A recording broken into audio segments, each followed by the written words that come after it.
Hello बच्चों, कैसे हो आप सब। आई होप कि आप सब अच्छे होंगे, अपने बहुत स्वस्थ होंगे और मस्त होंगे। तो आज मैं आपके लिए लेकर आई हूँ स्माइली। आप स्माइल करके आज पढ़िए, क्योंकि आधे बच्चे क्या करते हैं, पेरेंट्स उठाते हैं, ज़बरदस्ती करते हैं पढ़ो पढ़ो पढ़ो, उसके बावजूद रोती हुई शिकल बना के पढ़ते हैं, क्योंकि खुद की मर्जी नहीं होती, उन्हें ज़बरदस्ती बिठाया गया है। तो ऐसे ना करें, स्माइल के साथ पढ़ें। तो ठीक है बच्चों, सेशन को स्टार्ट करने से पहले लाइक कर देना, सब्सक्राइब कर देना चैनल को और बेल आइकन को प्रेस कर लेना। तो आज मैं लेकर आई हूँ टॉपिक राइबोसोम। तो ठीक है, सेशन को स्टार्ट करते हैं। तो राइबोसोम के बारे में हम डिटेल में पढ़ेंगे, राइबोसोम को अच्छे से कवर करेंगे। इम्पोर्टेंट पॉइंट है, राइबोसोम इम्पोर्टेंट टॉपिक है, इसके बारे में आज मैं आपको अच्छे से पढ़ाऊँगी। और आपको साथ साथ क्या करना है, नोट्स बनाते चलना है। और अपनी कॉपी में जितने भी राइबोसोम के बारे में मैं बताऊंगी, लक्षण या उनके कार्य क्या होंगे, तो सब आपको कॉपी में नोट करना है, अपनी नोटबुक में नोट करना है। और अच्छे से इन सब को आपको रिवाइज करते रहना है, ताकि चीज़ें आपकी याद रहे, दूर तक लंबे समय तक याद रहे। तो राइबोसोम का पहला पॉइंट है कि राइबोसोम किससे मिलकर बने होते हैं। अगर राइबोसोम की बात करें तो राइबोसोम जो कि आरएनए प्रोटीन से बने होते हैं, यानी कि आरएनए और प्रोटीन से मिलकर बने होते हैं राइबोसोम। तो ये पहला पॉइंट हो गया। अगर दूसरे पॉइंट की बात करें तो राइबोसोम की खोज किसने की थी। तो राइबोसोम की खोज की थी पैलेट, एक वैज्ञानिक था, 1955 में उसने खोज की थी। तो कुछ राइबोसोम जो होंगे कोशिका द्रव्य में मिलेंगे, लेकिन कुछ राइबोसोम क्या होंगे, अंतःद्रव्य जालिका की दीवार पर चिपक रहते हैं। जैसे मैंने आपको अंतःद्रव्य जालिका के बारे में पढ़ा था, एंडोप्लाज्मिक रेटिकुलम के बारे में। जो एंडोप्लाज्मिक रेटिकुलम थी वो दो प्रकार की थी, एक चिकनी एक खुरदरी। जो खुरदरी मिल रही थी उन पर क्या मिल रहे थे, राइबोसोम मिल रहे थे। तो इस तरह ही इनकी दीवार पर क्या होते हैं, राइबोसोम चिपके रहते हैं। तो ये 3 पॉइंट हो गए हमारे। तो राइबोसोम की अगर हम बात करें, राइबोसोम 2 प्रकार के होते हैं, एक तो 70S प्रकार के और एक 80S प्रकार के पाए जाते हैं। यानी कि कुछ जो कोशिकाओं में राइबोसोम मिलेंगे वो 2 प्रकार के मिलेंगे, एक 70S और एक 80S। 2 प्रकार के क्या होंगे, राइबोसोम पाए जाएंगे। अगर हम प्रोकैरियोटिक कोशिका की बात करें तो प्रोकैरियोटिक कोशिका में 5 पॉइंट है हमारा। प्रोकैरियोटिक कोशिका में 70S प्रकार के क्या होंगे, राइबोसोम पाए जाएंगे। जो प्रोकैरियोटिक कोशिका होती है उसमें क्या मिलते हैं, जीवाणु मिलते हैं, नील हरी शैवाल मिलते हैं जिसे ब्लू ग्रीन एल्गी बोलते हैं। और किस में मिलते हैं, ये मोनेरा जगत में मिलते हैं। मोनेरा जगत में रखा गया है इनको, प्रोकैरियोटिक कोशिका को। तो इसमें क्या होंगे, 70S प्रकार के क्या होंगे, राइबोसोम पाए जाएंगे। जो 70S प्रकार के राइबोसोम मिलेंगे उसमें जो बड़ी इकाई होगी वो 50S से मिलकर बनी होगी, और छोटी इकाई जो होगी वो 30S से मिलकर बनी होगी। तो ये टोटल मिलकर इनमें कोई गणित या उसका कोई मतलब नहीं होता कि ये जोड़कर 70S होते हैं, लेकिन ऐसा नहीं होता। इसमें क्या होता है, कुछ अलग ही इसका क्या होती है, इसमें अलग ही तरीके से गणित की तरह से इसका योग नहीं किया जाता, कुछ अलग तरीके से इसका क्या है, रीजन है। इसलिए 50S और 30S से मिलकर बने होते हैं, जिसे 70S प्रकार के राइबोसोम बोलते हैं। और ये किस में मिलेंगे, प्रोकैरियोटिक कोशिका में मिलेंगे। उसके बाद अगर हम बात करें यूकैरियोटिक कोशिका की, तो ये हमारे 5 पॉइंट हो गए। अब बात करते हैं यूकैरियोटिक कोशिका की। यूकैरियोटिक कोशिका में 80S प्रकार के क्या होंगे, राइबोसोम मिलेंगे। 80S प्रकार के जो राइबोसोम होंगे ये बड़े होते हैं, और जो 70S प्रकार के राइबोसोम थे वे छोटे थे। लिखा हुआ भी है यहाँ, मैंने लिख भी रखा है कि ये कैसे होते हैं, छोटे होते हैं। और जो 80S प्रकार के होंगे वो कैसे होंगे, बड़े होंगे। अगर हम बात करें यूकैरियोटिक कोशिका में जो बड़ी इकाई होगी वह 60S प्रकार की, यानी कि 60S प्रकार से मिलकर बनी होगी। और जो छोटी इकाई होगी वो 40S से मिलकर बनी होगी। तो 60 यानी कि बड़ी इकाई 60S से मिलकर बनी होगी, और जो छोटी होगी वो 40S से मिलकर बनी होगी। तो ऐसे यूकैरियोटिक कोशिका में 80S प्रकार के राइबोसोम मिलते हैं। अगर हम बात करें यूकैरियोटिक कोशिका में, यूकैरियोटिक कोशिका में 80S प्रकार के राइबोसोम तो पाए जाएंगे, लेकिन अगर हम बात करें यूकैरियोटिक कोशिका में कुछ ऐसे भी कोशिका अंगक हैं, जैसे माइटोकॉन्ड्रिया, क्लोरोप्लास्ट, ये कोशिका अंगक हैं जो कोशिका में मिलेंगे। और ये कितने प्रकार के इसमें राइबोसोम मिलेंगे, इनमें मिलेंगे 70S प्रकार के राइबोसोम। तो यूकैरियोटिक कोशिका में कैसे मिलेंगे? 70 प्रकार के राइबोसोम मिलेंगे। यानी कि यूकैरियोटिक की अगर हम बात करें, यूकैरियोटिक में जो कोशिका अंगक होंगे, जो कोशिका के अंदर कोशिका अंगक मिलेंगे, जैसे माइटोकॉन्ड्रिया और क्लोरोप्लास्ट, इनमें 70 प्रकार के राइबोसोम मिलेंगे। लेकिन प्रोकैरियोटिक में भी 70 प्रकार के राइबोसोम पाए जा रहे थे। अगर हम यूकैरियोटिक की बात करें तो यूकैरियोटिक में 80 प्रकार के भी और 70 प्रकार के भी राइबोसोम, यानी कि दोनों राइबोसोम पाए जाएंगे।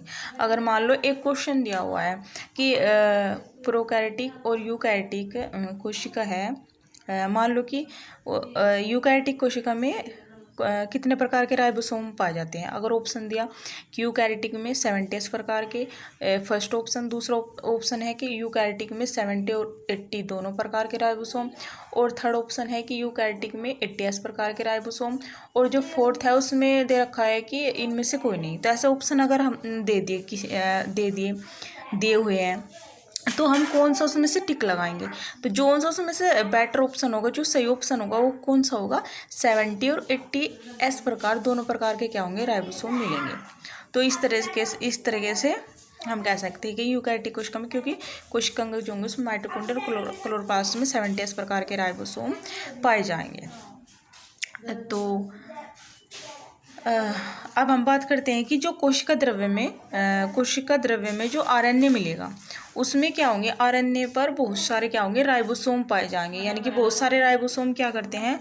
बहुत सारे राइबोसोम पाए जाते हैं, और बहुत सारे राइबोसोम मिलेंगे तो वो एक चेन सी बना लेते हैं। तो जैसे ही उन्होंने चेन सी बनाते हैं तो उससे क्या बोला हमने? पॉलीराइबोसोम भी बोलते हैं, या बहुलक भी सही बोलते हैं। तो ये हो गया हमारा 6 पॉइंट हो गए। अब अगले पॉइंट की बात करते हैं। अब बात करते हैं अवसादन गुणांक क्या है। अवसादन गुणांक का अध्ययन, यानी कि अवसादन गुणांक का अगर हम अध्ययन करें तो ये क्या है? इसमें एक यंत्र होता है जिसका नाम क्या है? अल्ट्रासेंट्रीफ्यूज। उस यंत्र का क्या नाम है? अल्ट्रासेंट्रीफ्यूज। इस अवसादन गुणांक में क्या करते हैं? हम राइबोसोम का अध्ययन करते हैं। तो उसमें एक यंत्र को यूज में लेते हैं। उस यंत्र का नाम है अल्ट्रासेंट्रीफ्यूज। इस यंत्र का क्या नाम बताया? उस यंत्र का नाम है अल्ट्रासेंट्रीफ्यूज। और उसमें क्या करेंगे? बहुत सारे राइबोसोम डालकर उनकी बहुत सारे राइबोसोम डालेंगे, यानी कि अलग अलग प्रकार के छोटे बड़े बहुत सारे राइबोसोम इसमें डालते हैं हम यंत्र में, अल्ट्रासेंट्रीफ्यूज में। जैसे ही इस यंत्र में राइबोसोम डालेंगे तो बहुत तेज़ी से क्या करेंगे? उसकी जैसी गति होगी, बहुत तेज़ी से गति करेंगे, यानी कि बहुत तेज़ी से उसे घुमाएंगे यंत्र को। अल्ट्रासेंट्रीफ्यूज को बहुत तेज़ी से गति कराते हैं। जब बहुत तेज़ी से गति कराते हैं, जैसे ही उसकी गति कराएंगे तो उस गति का नाम क्या दिया? अवसादन गुणांक। उसमें जैसे गति कराएंगे तो अवसादन गुणांक में क्या होगा? उनमें से कुछ राइबोसोम जो होंगे आधे नीचे बैठ जाएंगे, यानी कि कुछ राइबोसोम क्या होंगे? जब बहुत तेज़ी से गति होगी तो उस गति का नाम क्या बोला? अवसादन गुणांक। और उसमें जैसे छोटे छोटे राइबोसोम होंगे नीचे बैठ जाएंगे, कुछ राइबोसोम होंगे जो ऊपर तैरते रहेंगे। तो इसको मापने की जो इकाई होगी अवसादन गुणांक, तो वो तेजी से गति कराना हो गया अवसादन गुणांक। और इसको जो मापने की इकाई होगी उसका नाम क्या देंगे? Svedberg unit. स्वेडबर्ग यूनिट का जो चिन्ह से प्रदर्शित करते हैं उसका नाम है एस। तो इस एस चिन्ह से इसे प्रदर्शित करते हैं स्वेडबर्ग यूनिट। तो ये जो एस है इसमें 70s में लगा हुआ है और 80s में ये एस लगा हुआ है। जैसे 80s प्रकार के राइबोसोम और 80s प्रकार के राइबोसोम में एस चिन्ह को प्रदर्शित, यानी कि इस चिन्ह से दर्शाया गया है। तो ये है अवसादन गुणांक के बारे में मैंने आपको बता दिया। अवसादन गुणांक में जो अध्ययन करेंगे हम राइबोसोम का, उसमें क्या करते हैं? बहुत तेज़ी से अल्ट्रासाउंड फ्यूज एक यंत्र का नाम है जिसमें राइबोसोम डालते हैं और बहुत तेज़ी से गति कराते हैं। बहुत तेज़ी से गति कराएंगे तो उसको क्या नाम देंगे हम? अवसादन गुणांक। और इसके अवसादन गुणांक के जो हमने इसमें राइबोसोम बहुत सारे राइबोसोम डाले, विभिन्न प्रकार के इसमें क्या होंगे? राइबोसोम डलेंगे। कुछ राइबोसोम ऊपर तैरते रहेंगे, कुछ नीचे बैठ जाएंगे। इसकी मापने की इकाई को क्या बोला हमने? Svedberg unit. और जो इसी से एस चिन्ह से प्रदर्शित करेंगे। तो यहाँ तक हमारा ये कंप्लीट हो गया। अब हम इसकी कार्य की बात करते हैं कि राइबोसोम का कार्य क्या है। अगर हम राइबोसोम कार्य की बात करें तो राइबोसोम का जो कार्य होगा ये क्या करता है? जैसे मैंने बताया, पहला पॉइंट था आरएनए और प्रोटीन से मिलकर बने होते हैं। और क्या करेंगे? ये प्रोटीन का ही निर्माण करेंगे, यानी कि प्रोटीन की क्या करेंगे? राइबोसोम को प्रोटीन की फैक्ट्री कहा जाता है, क्योंकि ये आरएनए प्रोटीन से मिलकर बने भी होंगे, बने होते हैं और क्या करते हैं, प्रोटीन को ये बनाते हैं, प्रोटीन का ये निर्माण करते हैं। तो इसलिए राइबोसोम को प्रोटीन की फैक्ट्री कहा गया है। तो ये इसका कार्य है। तो यहाँ तक हमने अच्छे से पढ़ा। तो मैं एक बार आपको रिवाइज करा देती हूँ। तो एक बार हम सारी चीज़ों को अच्छे से रिवाइज करते हैं। जैसे राइबोसोम, पहले मैंने पॉइंट बताया कि राइबोसोम किससे मिलकर बने होंगे, आरएनए प्रोटीन से मिलकर बने होंगे। राइबोसोम की खोज किसने की थी, पैलेट ने की थी, 1955 में की थी। राइबोसोम जो होंगे, कुछ राइबोसोम कोशिका द्रव्य में मिलेंगे, जैसे 78 प्रकार के कुछ राइबोसोम होंगे जो अंतःद्रव्य जालिका की दीवारों पर चिपके रहते हैं। प्रोकैरियोटिक कोशिका में 70 प्रकार के राइबोसोम मिलते हैं जो 50S और 30S से मिलकर बने होते हैं। और जीवाणु नीलहरी शैवाल प्रोकैरियोटिक कोशिका के अंदर आते हैं। और यूकैरियोटिक कोशिका में 80 प्रकार के राइबोसोम मिलते हैं। जो यूकैरियोटिक होगी उसमें जो कोशिका अंगक होंगे, जैसे माइटोकॉन्ड्रिया, क्लोरोप्लास्ट, उसमें 70 प्रकार के राइबोसोम मिलते हैं। तो 80 प्रकार के जो राइबोसोम होंगे, बड़ी इकाई 60S से और छोटी इकाई 40S से मिलकर बनी होती है। और कोशिका द्रव्य में जो आरएनए मिलते हैं, तो आरएनए पे बहुत सारे राइबोसोम मिलते हैं जो चैन से बना लेते हैं, एक चैन से के रूप में मिलते हैं, जिसे नाम देते हैं पॉलीराइबोसोम या बहुलक भी बोलते हैं।